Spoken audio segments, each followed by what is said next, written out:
You can't unhear Westy thinking chin, can you? I know. We need that on a shirt. Westy thinking chin. Copyright Nerdy West Coast Swing 2021. Hello and welcome to another zany episode of Nerdy West Coast Swing, the podcast with pixels where the anchors are out of this world and the points don't matter. We are here to help train your eyes so you can learn faster and dance better. I'm Cassie Winter. I'm Alicia Marshall. If you're wondering who are we to be analyzing these pros, Cassie and I both have extensive training and experience in both partnered and solo dancing. Cassie has about 22 years and I have about 24. Are you good? Attack of the fruit fly. The fruit fly traps are incoming. Are they here yet? No. So I shall suffer. Okay, well, I was done with what I was saying anyways. So tonight we are taking a look at one of Cassie's favorite dances. So I'll let you explain. So every once in a while, we just take 2 weeks to take some of our favorite videos and just frame through them beginning to end and just talk about the stuff that we see. So no particular topic for tonight. This week's dance is Kyle Red and Emeline Rochefeuille from Summer Hummer 2019. Yeah. Yep. All right. Link is in the chat. Go ahead and watch the whole thing. And when you're done, we will get to analyzing. To the screen share. One of the reasons why I like this dance is because I love both of these dancers so much. And it's rare to get to see them dance together in a spotlight. Yeah. For me, it's like I'm a kid in the candy store. I was very excited when I saw that this video existed in the first place. And I think the first thing I want to mention is this opening, right? Because they don't go straight into a starter step. Instead, they're playing with points of connection and rhythm. And both Kyle and Emeline are really taking their time to tune into each other before they start partnering right here in sync with each other. Emeline is such a master at rhythms and really like tiny nuances in her dancing and her styling. And I really appreciate how Kyle is just eyes locked on what she's doing to notice the rhythms that she is already trying to accent. And then he goes to start engaging and contributing to the partnership himself. Mm-hmm. And he also plays with points of connection. So at first it's her forearms and wrist. And that kind of like, to me, the information I would get from doing that with a follow is how variable their frame is. Not that he necessarily needs that information. I'm just throwing it out there. And then he puts his hand on her back. She extends her arm up higher. Like they're just kind of like playing around with their arms musically until they both come up together. And then settle down into a car connection. Outside. Is there? Like I don't hear anything. Okay, good. It's really loud. Awesome. So I actually wanted to add, so this dance is interesting because it's not the cleanest dance ever, but it is extremely musical. And I think that part of the reason it's not like the cleanest dance ever is because both of them really like to play around with what they're doing. And, you know, at champion levels, like generally, like at least 98% of it is going to work out just fine. Mm-hmm. But especially when you have two dancers that really like experimenting and playing around with things and connections, it's not going to always be exactly perfect. Mm-hmm. But I like that, you know, that means that they're really experimenting with things. And generally, when you are at higher levels of skill, like you can play around with that, and most of the time it'll come out and end up in something really interesting. Mm-hmm. So there's a couple times where there's some like face touching. So that's kind of what I'm talking about, like those kind of things. Yeah, and where it's not exactly perfect. Right. And it's like what Miles Monroe was sharing with us when he was our guest last week. Mm-hmm. The idea that what sets a champion apart from an all-star is how quick they're able to recover from awkward or weird moments. Right. Yeah. And I want to add into that I wouldn't so much say all-star from champion, but like good from great dancers, like skill level Mm-hmm. wise. Yeah, I like that distinction. Because, I mean, all of the dancers at the all-star level and even at the champion level aren't at the same skill levels. Right. It varies. So I just wanted to add that in. Yeah, I 100% agree. So something I want to highlight, because these are both long-limbed individuals. And I don't know if this is Kyle's thought process at all, but as I'm watching him connect with her right wrist with his left hand, when you have such long arms in closed position, the open hand hold, you can start feeling like a T-Rex as a leader to let the follow's arm be as in front of them as possible. So if you could imagine that Kyle was actually from this position connecting with her hand, actual chicken arm, complete chicken wing. So this might be a moment of him adjusting the type of connection so it's more comfortable for her. It's just my read for on both of them, really. Yeah, I like that this connection that he's using kind of shows that you don't always have to have that like hand-to-hand connection that a lot of people search for. And that can be used, and it should be used as like home base, as that hand-to-hand, but it's just as effective, and if you know how to use connection well, just as easy to use like a hand to the forearm, or like a hand somewhere that is not another hand. right. And I want to emphasize that he is not clamping her wrist at all. You can see even just like right here, there's a gap between his thumb and her arm. So he's like creating a C shape with his fingers and thumb that she can kind of like ricochet in between, but she can easily escape that if she needs to. And then he, at this point in time, even though the motion blur is hard, he's opening up that C shape. So that way she can rotate freely. So you can see right here, he's basically got an open hand. So that way, even though he had been connecting with her wrist, it was safe for her. It can be very dangerous to squeeze a partner's wrist, even more so than squeezing the hand. Yeah, and that's something that you tend to see Kyle doing with follows that like to play around quite a bit, is that he will, wherever he places his hand, he kind of does it in a way that it's not super definitive. Like there's room for adjustment within it so that he's not hurting his follow if they choose to do something that wasn't exactly what he was expecting. And he's also not putting himself in a position to be injured, because there's a lot of times that he does kind of hooks like behind the back, but it's in like a different position that it might normally be in. He does it a lot with Sarah, where he kind of hooks and then does like an around the world type thing almost. I don't know how to explain that, but if you guys have watched Kyle, you probably know what I'm talking about. But it's generally a very loose placement. So it's there, and he can connect more aggressively if need be, if they end up doing what he thinks, or he can adjust if not. So I just want to point that out. You see that multiple times in this dance too. Yeah. Then moving on, I want to highlight this moment where they both connect into the post of the pattern. And then because of both how Kyle is leading this and how they are interpreting the music, they both realize this is a breath hold moment. So this is one of those moments where, yes, it's led, but it's also because of the music and the partnering. So Kyle could have made this happen if he so chose, but he didn't have to be too overt about it because of how strong of a follow Emeline is and how in tune to the music they both are. And I really appreciate how long they're willing to wait. And then I just wish I had Emeline's niece, because my niece can't do that. That's all I'll say about that.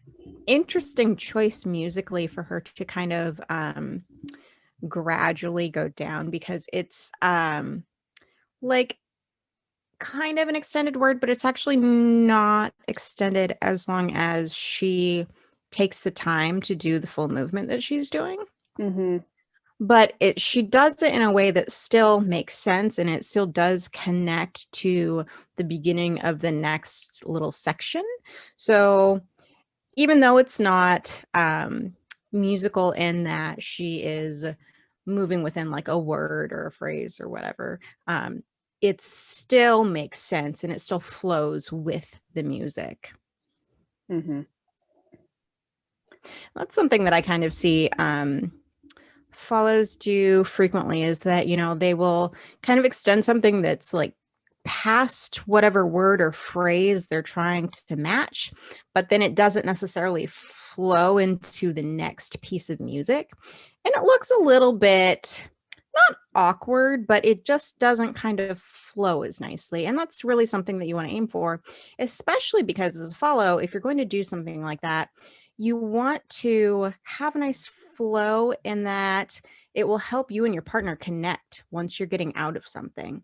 So if you're kind of in like a nice flow, it allows you to be on the same page a lot better going into the next thing. Mm-hmm.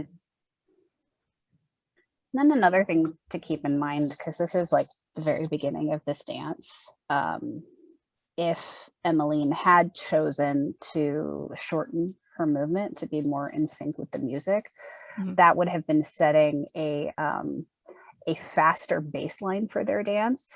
Yeah. Which would mean that later in the song, they would have to move faster and bigger to escalate the dance, if that makes sense. So like the calmer of a baseline you have compositionally at the beginning of your dance, the less extreme you have to make your patterning and musicality later to have impact. So again, I'm not saying that this was her reasoning at all, but that could be one reason. Right.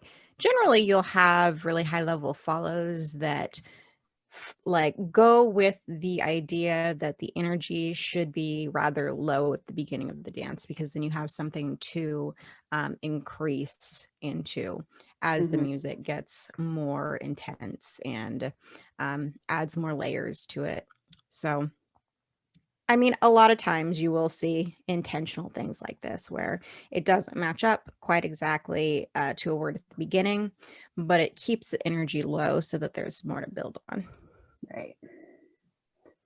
Then I just want to highlight Kyle's just lovely press line forward into his left foot with the heel raised and his straight back line, and how he's being really sensitive to maintaining the center counterpoint for Emeline in case she needs either sudden extra attention or compression in any direction, so he can offer support if she needs it.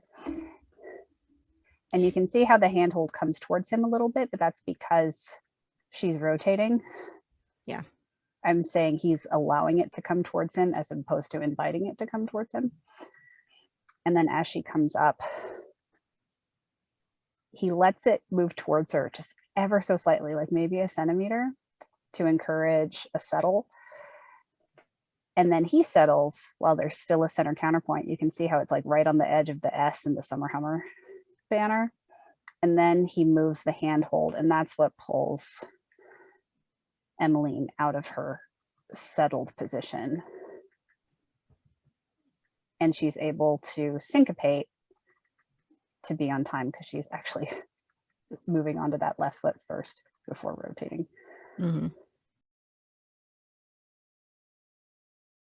Something that Emeline is really good at is following while also adding in her own styling. However, it's not something that's so rigid that it completely disengages her from what Kyle is doing. Right. Because a lot of times that kind of happens when follows start to add in their own musicality and start being more vocal in their dancing, is it kind of disengages from the lead. And it becomes kind of like a stiff connection almost, just because they're trying to do other things, and they're not quite connecting the whole body as they're doing that. And that has a couple problems that comes along with it, but the main thing is that your lead then no longer really knows what's going on and what you're doing. So It's really great that she is so relaxed while she's doing her own styling within what he's giving her. There are some champion follows that are really, really great at that. Melissa's one of them. Yeah, I want to just apply some really simple language to that. So like the goal as a follow is to be additive and communicative instead of disruptive. Yeah.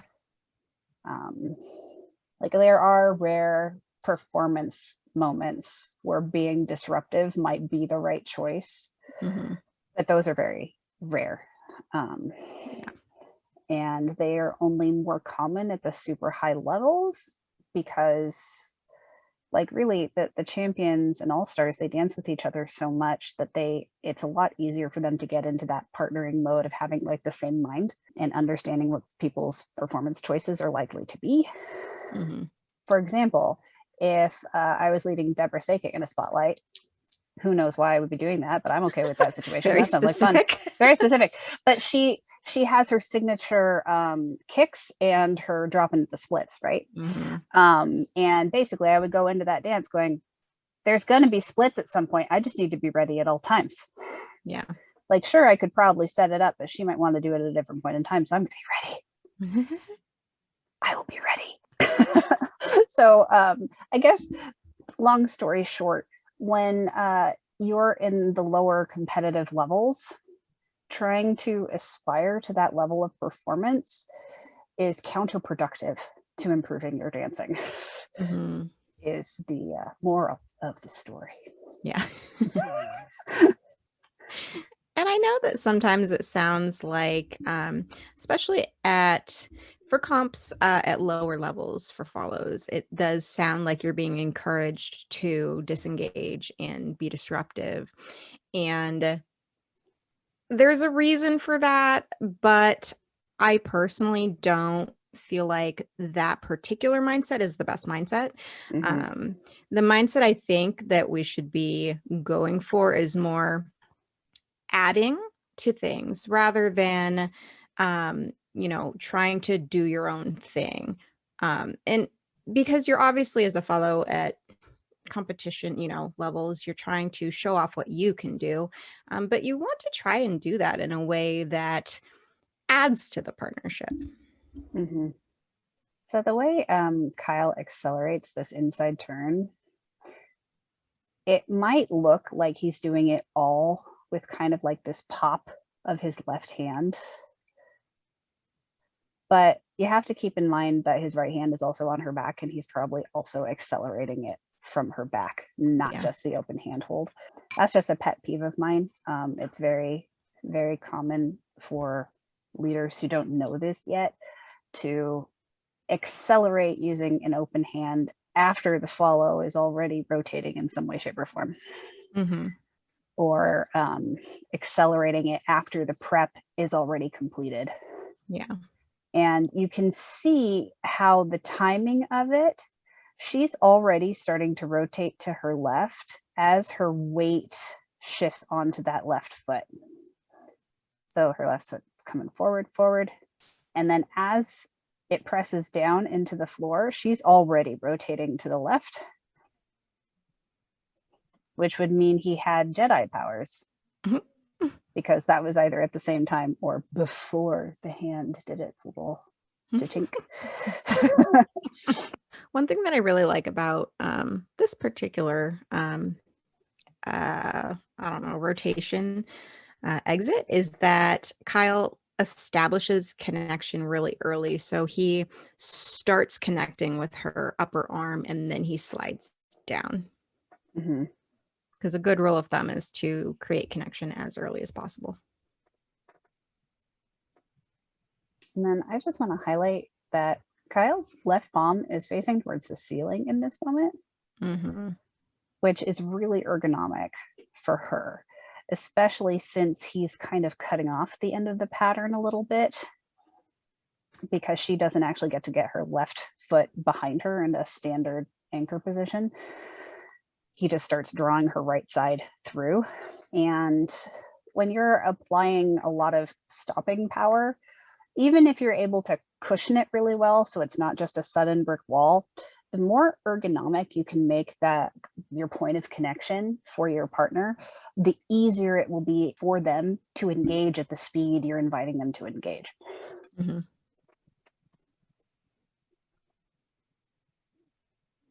All right. I want to talk about the physics of this. Yes. Yeah. Physics. So first of all, let's talk about points of connection. I love how like Kyle is also having tea, like his pinkies up. Anyways, Fancy. first joke over, moving on. But he's got his right hand or his right arm in front of her right arm. I'm like holding up my hand, seeing the L and the reverse L. So make sure you're saying the right word. And then he's got his right hand like under her right shoulder, into her shoulder blade. Mm-hmm. And then she just has her right arm just extended, so it's ready to go somewhere else. She's not like gripping onto him at all. Mm-hmm. But she's ready to. So you can see how her hand, her wrist starts bending for her hand to seek his arm. This is nuanced, but this right here is the outside of Kyle's wrist. And you can see how that part of his wrist rotates upwards into her armpit as she comes in front of him. And that's really important because that allows the palm of his hand to actually press against her shoulder blade. Because right now, his palm behind her shoulder is probably facing the floor.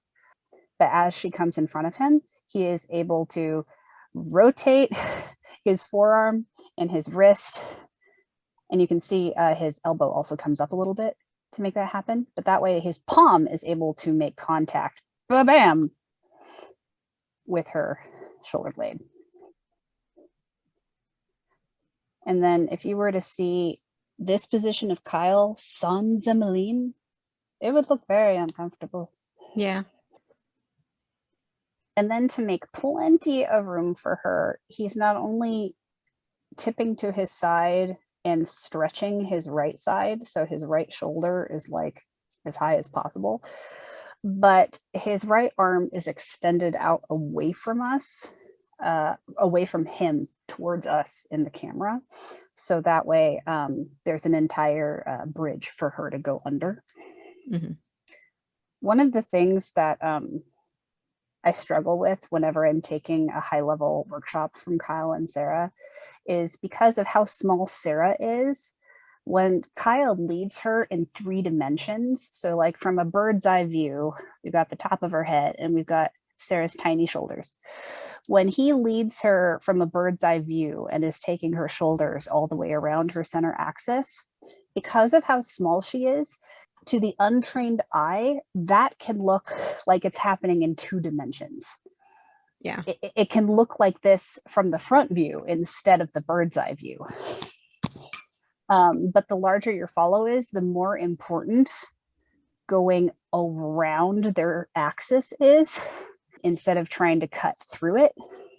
Mm-hmm. And I just wish more people in their classes would see that and notice that, because as I'm the same size as Kyle, and like I need a lot more room to get through a pattern like this.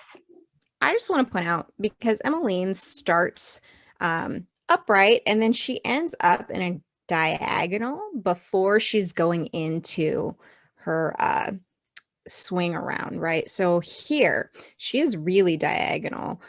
If she didn't have support from Kyle, she would be falling on her face. Yeah. But she also takes that into her own hands and she makes a safer place for her. So because she's at that diagonal, she releases that left leg to go forward to make her more balanced up over her own body, because she's at a really like strong angle, really. And so releasing that one leg forward makes it more of a triangled position. So it makes it pretty balanced, as opposed to just having that one diagonal. So she's really setting herself up in order to squat right down.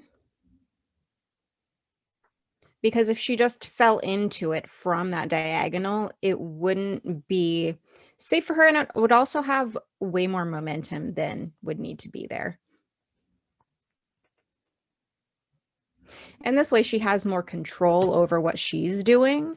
So even though this is a more trusting movement for a follow to, be trusting to their lead, it's something that she's taking and making it safer, and she's taking it and making it so that she has more control over what happens in it. And I highly suggest that for all follows, is to try and make those movements where you have to have trust in your lead. Try and make it so that you have more control over your own body. Not to say that you shouldn't trust your lead, but because anything can happen, it's smarter to be in a position where you can recover on your own if need be. Mm-hmm. Then I just also want to highlight her lovely free arm before she starts ducking under. It's just incredibly simple, but it's intentional and absolutely lovely. And then it's very relaxed. Right. And then another thing. Oh, sorry. We keep interrupting each other. You go. I was just going to say that having that relaxed arm is something that you need to practice, because it is really hard to have that nice soft arm, but make it have a nice line through it. And so I just wanted to mention that. Go ahead. Okay. Sorry. That's right. So another thing I wanted to mention is, like, when you are leading a taller follow, like Emeline, you have to realize that they can't go from upright to the floor to upright at the same speed as a smaller follow can, because they literally have to cover more distance in the same amount of time. So I really appreciate how, first of all, Kyle is allowing this timing to be slower for her to get down to the ground in the first place. And then he's also allowing for this kind of adjustment period right here, not only to kind of like groove with the music just a little bit, but to not make her go all the way back to standing at the drop of a hat. It can be, even if you don't have any blood pressure problems, that can like make you see stars. Yes. For more information on the tall follow things, we do have a tall follow panel if you haven't watched. And we also have a short lead panel if you haven't watched. Yeah, both of which are good information. I will link those in the cards above in the replay. Note to self. I want to talk about this particular anchor into a prep as a follow, simply because this is one of my favorite things to do in West Coast Swing, because it feels so good. Yeah. Because you're connecting back into your connected shoulder, the left shoulder, as a follow, but you haven't let your right hip swing open. And that's because you're trying to stay in a follow's third foot where your right foot is in front. Yep. Like, it totally would be okay to swing open. It's fine. But I prefer this one where you kind of send your right foot out straight in front of you as a break. And it's like a brace step, and you resist your weight transfer over it. Basically, there's a lot of extra rotation that's happening at the very beginning of this. So if you look at the very start when she's here, so she has that left shoulder forward and that right leg is crossing over in front of the left foot where it is on the floor planted. So you can see that she has a lot of rotation opposite on her upper body and her lower body, right? So that left shoulder and then the right leg, they're kind of rotating into each other. And then you can see her standing foot. So her left foot, you can see that there's a lot of rotation in it because once she starts opening, you can watch her toe come up off the floor. So then she's rotating on that heel and she's doing that. And that really helps her stay back as she's doing it, right? So if she has that toe down on the floor while she's rotating, it's going to pitch her forward more. So she can't do that extension with the right leg as easily if she's going to be more pitched forward, more up over her own body. She has to be more pitched back for that to easily happen. So you can see as she extends that right foot forward, that left toe comes up and rotates. So then we're kind of unwinding things. That actually brings up a really important for leading this kind of thing, because that rotation is really important for the follow to be able to feel this correctly. We were to think about the floorboards that they're on. So we've got floorboard here, floorboard here. Her left foot is on this one. Her right foot is on this one in this particular frame. And what Kyle does is he brings her right foot across and on to this rail for her to open up. And you can see that in how her feet disappears because she has physically come towards us in the camera. And a lot of leaders tend to just try to drive it straight down the same rail, which actually doesn't allow for the right rotational prep in the follow's upper body to release a turn. So I'll change colors again so it's like really obvious. So what we want as a leader is to let the follow come over onto this rail for that count 2. And this is another one of those things because so many of the great follows in West Coast swing are small, but if they are taller, they tend to be narrower people. That difference in rail tends to be so minute that unless you know what you're looking for or know it's there at all, you tend not to see it. But the wider your follow is in their shoulders, the more crucial this change in slot becomes. All right, we should probably move on to the second song. I was just going to say that. Yeah. All right, cool. Great minds. Yep. Also, neither Alicia nor I planned this, but we both showed up to this call with teal eye makeup and drinking lemonades. Yeah. Did we plan this? No. Does it surprise anyone? It shouldn't. No.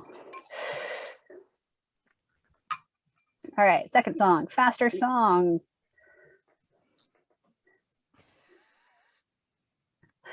Emeline's like, oh, okay. This is actually one of my favorite dances to this song because, I don't know, the cliches for this song for people going down, down tend to drive me bonkers. Yeah. But I like closer. Right. Oh, closer is the other one. You're so right. Yeah, this is one of my favorite dances to this song in particular. So the fun part about like when you get to do 2 songs in a row, you've already like adjusted to each other really well. So the way they are starting this dance is in part because they have already danced a song together. I would say this is almost like a cold opening that would be much harder to do if they hadn't already danced a song together. Would you agree with that? Yeah. And this is another example of what Alicia was talking about earlier, where like Emeline is doing an amazing job of being additive without being disruptive. Because Kyle is giving the basic structure of kind of like the digs that they're doing. And then he's maintaining that. And then she's choosing to add a lot of very minute movement to it. Yeah. I love how they've got like the matching chin thing. We'll call it the Westy thinking chin. I know I do it Love too. it. Yeah. If anybody else claims that you don't do, you're a liar. We all do this. I have Some spoken my people piece. have very distinctive thinking faces. I know, right? Oh, All right. I also wanted to add, because you mentioned that the position that they started in was kind of more of like a cold opening. Yeah. I wanted to mention that because this is their second song, like if they did this for their first song, it would still be a cold opening. Like they've clearly danced with each other before, but every time you dance with someone, it's not going to be the same thing. It's not going to be the same connection. So it's better that this is for the second song, even though, you know, it is not like they've danced together before, you know, every dance is different. So I just wanted to mention that. Yeah. Really good point. You can't unhear Westy thinking chin, can you? I know. We need that on a shirt. Westy thinking chin. Copyright Nerdy West Coast Swing 2021. Oh, man. All right. I want to talk about this turning basic, which is basically a whip that finishes in a closed position. That ends up being 6 counts instead of a full 8 counts. And I want to just highlight the spacing and the trading places nature of what's going on. So we got Kyle right here. We got Emeline right here. And they don't quite trade places, but Emeline is now where Kyle was. And then Kyle is on the other side of her, but on a different rail from where she was. And now they're more like traded.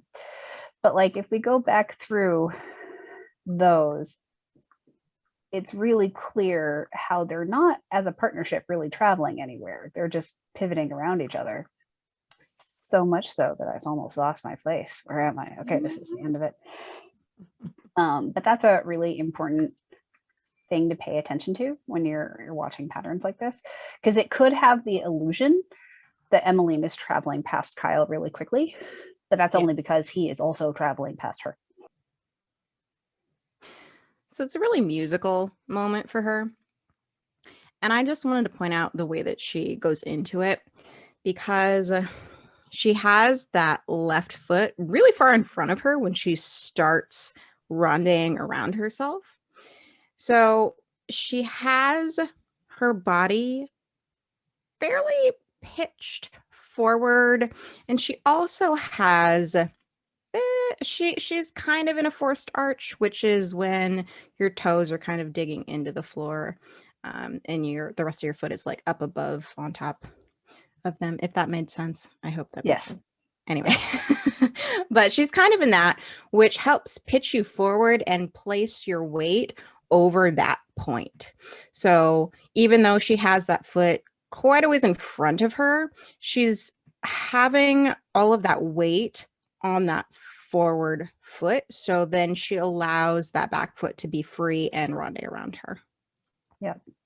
I feel like this is a thing that can confuse people when they're first starting to learn this. Wow. I'm the one that's losing very it. Different things. Because I think what tends to happen and what I tend to see is people will put the forced arch directly underneath them. Yeah. Which cuts off the momentum and makes it a lot harder to translate what momentum you do have into rotational energy. Because if she were to have just put that left foot directly underneath her, that would be like a period at the end of the sentence. Paragraph break. Now try to rotate with nothing, but you stopped yourself. There's nothing to rotate. So instead, like, you have to send the foot that will be receiving your weight and you're becoming your axis, you need to send it out ahead of you in the direction in which you're going. So that way it can catch your momentum and apply brakes to the traveling energy and translate it into rotational energy. Yeah. So you can see how, if I back up a little bit, she's not traveling like very fast, but she is traveling through space with these rotations. And she needs to translate that traveling energy into rotational, and she has to send that left foot out ahead of her in order to catch and redirect the energy Mm-hmm. in a smooth fashion instead of hard break, Right. dissolution of energy, and then punch your way into it. It's funny because we've seen it happen. Yeah. I also wanted to mention quickly that the act of her freeing up that back foot allows that final piece of weight to be moved over that front foot. So it's kind of like you press off and it pushes you kind of forward a little bit. Yeah. And it's not a lot because of the way that she's moving, but it's enough so that it gets her up over that foot that's in that forced arch where she needs to be. Yeah. And it's also initiating that rotational energy. Rondes are so satisfying. Mm-hmm. You always feel like Gene Kelly or Fred Astaire, no matter who you are, what you're doing, what song it is. Ronde, you feel snazzy. That's one word for it. Am I channeling Andrew Slack right now? Yeah, I can see it. Okay. Here is the face connection you were alluding to earlier. When in doubt, just make it derpy and then move on. You know, I joke about that, but I am also kind of being serious because one of the things that can show that you're not as confident in your movement is if you really randomly abort from something in an arbitrary way. Yeah. Instead of just letting it follow through and letting it be awkward if it's going to be awkward. Like from right here, the energy is very much taking Emeline's hand in that direction down the slot, right? Yeah. So if she were to suddenly just abort and change directions, like towards the audience or towards the dancers in the chairs behind her, that would look arbitrary and not natural, which would actually draw more attention to it, but in a negative way. Yeah, not that this looks natural either, but you know. But it's like, at least it's natural, in which case it's fine. It follows through. It follows through. So, anyways, obviously there are times when arbitrarily bailing from something is necessary. Mm-hmm. I'm just saying, if you are comfortable with the awkward that is about to ensue, it might be better to choose to let it flow naturally than to abort. Yeah. From a competitive perspective. Yeah. Ooh. Should we talk about this click-clack entrance? Because that might be a nice thing to wrap up the evening with. Yeah, can. All right, cool. It's like a click-clack that's kind of a click-clack. Click-clack that clunked. I'm so sorry. Call it that. Anyways, so a click-clack is a particular variation on like a push break that has a lot of really quick staccato rotation to it, and more emphasis on that rotation as a partnership than traveling in any particular direction. And one of the crucial moments of will the click clack clack or not is how the leader I'm trying to do this with some sense of eloquence. Anyways, you're good. The crucial moment is if the leader can lead the follow to rotate their left foot out to their left a lot on count 2. Mm-hmm. So first of all, there's a punny West Coast swing, which I appreciate. So will a click clack clack or not is dependent on count 2 right here. And you can see how Kyle is using his left hand to draw her right hand more in front of his belly button, which is initiating that initial rotation. But then he's catching her left hand in his right hand. Like he's really reaching that hand out ahead of himself so he can get compression as soon as possible. Like he's getting compression by the time her weight finishes shifting over that left foot, which is allowing him to shape this rotation for her for count 3. Mm-hmm. And like I mentioned earlier, how the width of a follow's frame, how broad their shoulders are, dictates how much rotation is necessary to shape a follow. This is one of those instances where this is incredibly important, because if we think about, again, I'll do so if we have a head and a follow with shoulders this broad, the circle is only this big, right, to go around. But if we have a larger person with wider shoulders, to go around, we need a bigger circle, right? It's just physics. I have drawn BB-8. Okay. Antenna, done. Okay. Another place where this is important is if we think about the follow's arm out in front of their shoulder. The amount around the circumference of the circle that you take a follow's hand to create a prep, like this degree tends to not change. But if you have a follow with a longer lever arm, you have to take them through more space to create that same degree of rotation. This is the smartest thing I've said all night.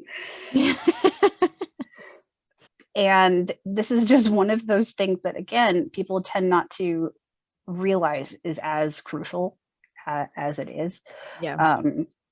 But so whenever you're really wanting a specific amount of rotation out of a follow for any reason, be it a prep or shaping or whatever, these are things you have to take into account in order to get the effect that you want. And an amazing example, actually, for click clacks, I was social dancing with Austin Coyce back when one could travel. And he led me in click clack version A. I did not clack. And he had, I think he does thinking eyebrows. I think that's what Austin does, if I remember correctly. Yeah, or like a little head tip to the side, like a puppy. Yeah. Anyway.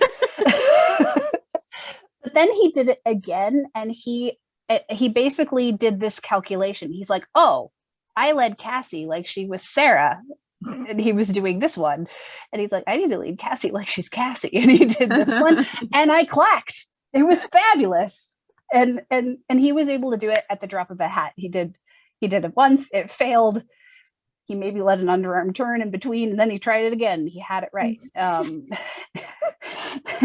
And those are the kind of calculations that are really important to be able to make as a leader on the fly. And that being said, as a follow, the more communicative you are about your frame and the space you need, the easier it'll be for the leader to make those calculations. Because if the leader can also sense through feel how much space you take up, they won't have to do as much thinking as if they only had visual information and your connection wasn't as good. If they only have visual information, they have to do a lot more thinking to be able to create the proper preps. Yeah. Whew! Connection is so much easier than visually following. Right. Just saying. Also, can we just have a moment for whatever the hell this is?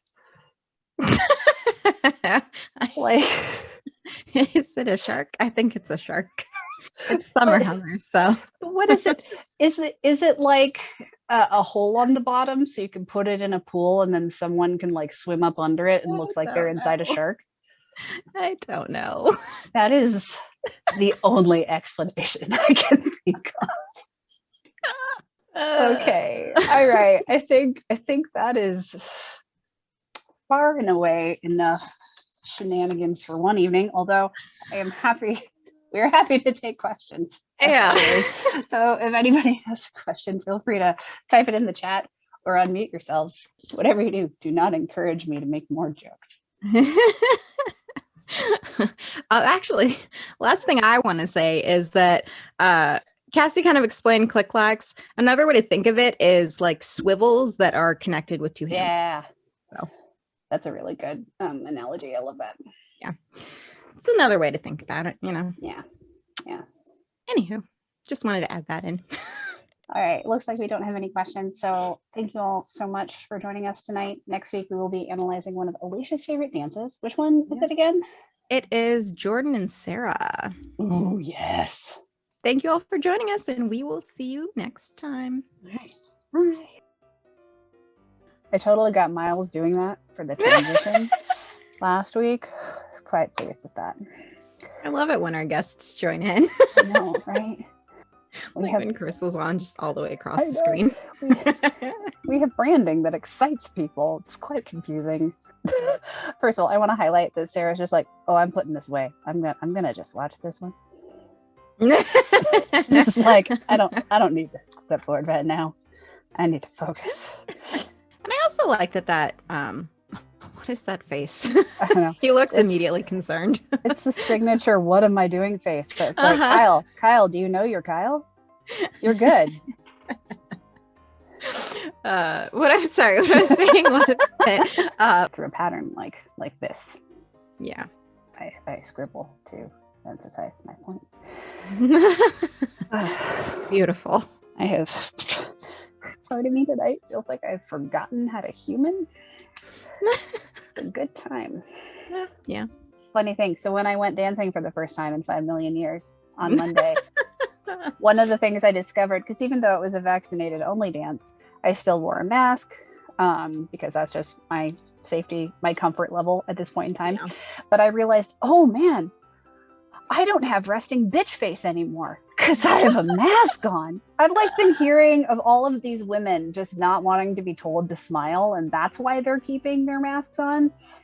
I don't know. I think I scare people too much, which we know is canon at this point in our nerdy West Coast swing run.